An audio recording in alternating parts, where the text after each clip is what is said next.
नमस्कार, आप सभी का स्वागत है।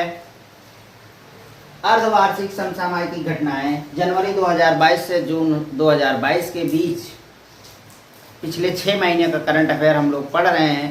पहला वीडियो पढ़ चुका है, दूसरा वीडियो आपके सामने तैयार है। तो चलिए जल्दी से इस पर डिस्कस कर लेते हैं।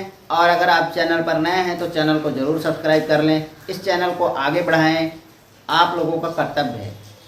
बाकी तो काम मैं अपना कर ही रहा हूँ। चलिए, प्रधानमंत्री संग्रहालय तो ये नई दिल्ली में स्थापित किया गया है। इसमें भारत के अब तक के जितने भी प्रधानमंत्री हुए हैं उनके बारे में है। फिर हेलिना की बात आती है। हेलिना है क्या? तो एंटी टैंक गाइड मिसाइल है। डोर्नियर 228 इसको बनाया है HAL ने। उड़ान इसकी हुई 12 अप्रैल 2022 को। कहाँ से कहाँ के बीच? तो डिब्रूगढ़ और पासीघाट। डिब्रूगढ़ जो है असम में है, पासीघाट जो है अरुणाचल प्रदेश में है। आप इसको ध्यान में रखिएगा, ये इम्पोर्टेंट हो सकता है। राष्ट्रीय ग्राम स्वरोजगार योजना, राष्ट्रीय ग्राम स्वरोजगार योजना इसका प्रारंभ हुआ था 2018-19 में और इसका टाइम था 22-23 के लिए, लेकिन अब इसको 4 साल और बढ़ा दिया गया और कर दिया गया 2025 तक के लिए इसका टाइम कर दिया गया। ठीक है। क्वार जल विद्युत परियोजना वेरी इंपॉर्टेंट है। ये है कहाँ? तो जम्मू कश्मीर में है, चिनाब नदी पर प्रस्तावित है। Global centre for tradition medicine, ये इसकी स्थापना की गई कहाँ? जामनगर गुजरात में। ये WHO का एक प्रोग्राम है, इसके तहत ये किया गया है। फोर्ब्स पत्रिका के अनुसार विश्व का सबसे अमीर आदमी कौन है? तो एलन मस्क हैं। आप सभी अच्छे से जान लीजिए, अब जेफ बेजोस नहीं रह गए, एलन मस्क हो गए हैं। और भारत की बात की जाए, भारत का कौन व्यक्ति है टॉप पर? तो 10वें नंबर पर मुकेश अंबानी जी हैं। ठीक है। पाकिस्तान के प्रधानमंत्री कौन है? ये सब अच्छे से जानते होंगे, शहबाज शरीफ। जो नहीं जानते वो जान लें। 26वां रायसीना संवाद कहाँ हुआ? तो नई दिल्ली में हुआ और इसका पहला संस्करण 2016 में हुआ था।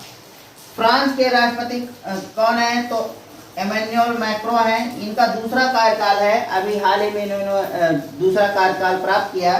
इनके विरोध में कौन खड़ा था? तो मरीन ले पेन खड़े थे। ठीक है। आगे देखें, जीवित जड़ सेतु। जीवित जड़ सेतु जो है यूनेस्को की धरोहर सूची में, विश्व विरासत सूची में शामिल होने की संभावना है। जीवित जड़ सेतु क्या है कि जड़ों के एंड के बनाया जाता है, एक पुलनुमा, इसे पुलनुमा बना दिया जाता है, तो इसे जीवित जड़ सेतु कहते हैं। और ये होता कहाँ है? ज्यादातर तो मेघालय में होता है। भू स्वामित्व मानचित्र लागू करने वाला देश का पहला राज्य है बिहार।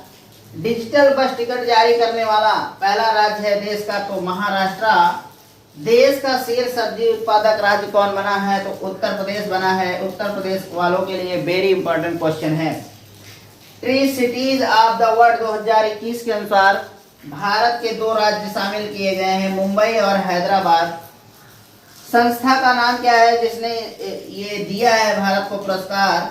तो संयुक्त राष्ट्र एवं खाद्य संगठन के द्वारा दिया गया है।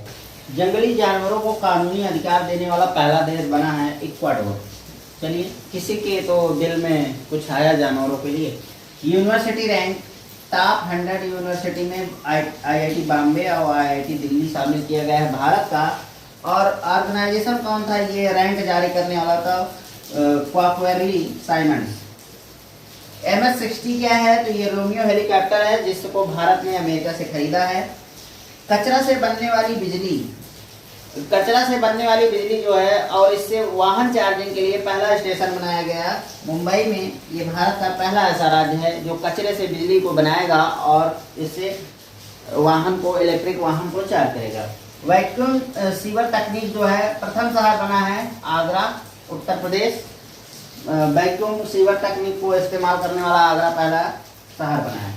कार्बन न्यूट्रल क्या है? तो सौर ऊर्जा से संचालित जो भी होते हैं प्रोग्राम, बिजली जो पैदा की जाएगी, वो पहला पंचायत ऐसा बना है पल्ली गांव, जो जम्मू कश्मीर का है। अब यहाँ पल्ली गांव में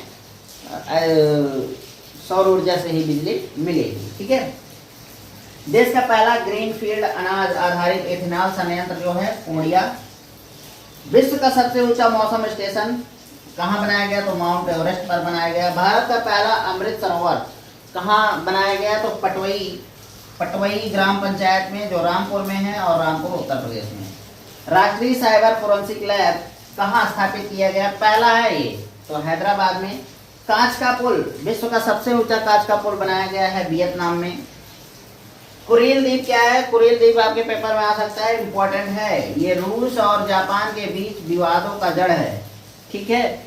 स्वीडन की प्रथम महिला राष्ट्रपति कौन बनी है? तो कैटलिन नोवाक बनी है। जम्मू कश्मीर परिसीमन आयोग के अनुसार कश्मीर में 47 सीट होगी और कुल सीट होगी जम्मू कश्मीर को मिलाकर 90 सीट।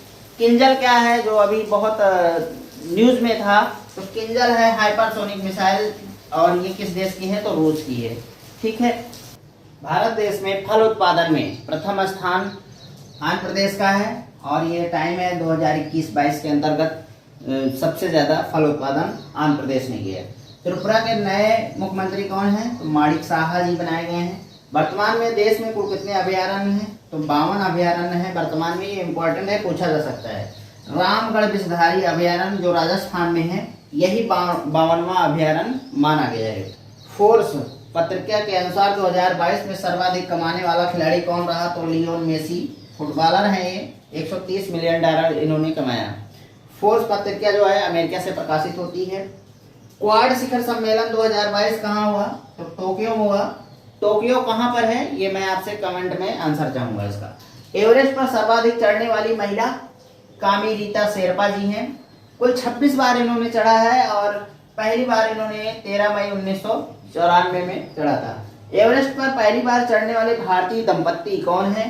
तो डॉक्टर हेमंत ललित चंद देवबा हैं और डॉक्टर सुब्रय बेन, ठीक है।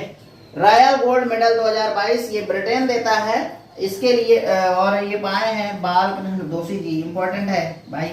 आसानी चक्रवात कहाँ आया था? तो ये बंगाल की खाड़ी में आया था मई 2022 में। इसमें बंगाल, उड़ीसा, आंध्र प्रदेश, ये सब राज्य प्रभावित हुए थे, ठीक है। राखी गढ़ी बहुत इंपॉर्टेंट है, ये वेरी वेरी इंपॉर्टेंट है, आपके पेपर में आने वाला है। हिसार हरियाणा में है। यहाँ 5000 वर्ष पुराना आभूषण निर्माण की फैक्ट्री प्राप्त हुई है, उसके अवशेष प्राप्त हुए हैं, तो ये वेरी इंपॉर्टेंट है, इसको ध्यान में रखिएगा। श्रीलंका के नए राष्ट्रपति कौन बने गए हैं? तो रानिल विक्रमसिंघे, भाई आपका पड़ोसी है तो जानना जरूरी है। ऑस्ट्रेलिया भी आपका पड़ोसी है। नए प्रधानमंत्री कौन बने हैं? तो एंथनी अल्बानीज बने हैं, लेबर पार्टी के हैं। चर्चित फिल्म कश्मीर फाइल्स, जो कि आप सभी वैसे सबको पता होगा, लेकिन जिसको नहीं पता है वो जान ले, विवेक अग्निहोत्री हैं इस फिल्म के निर्देशक, ठीक है।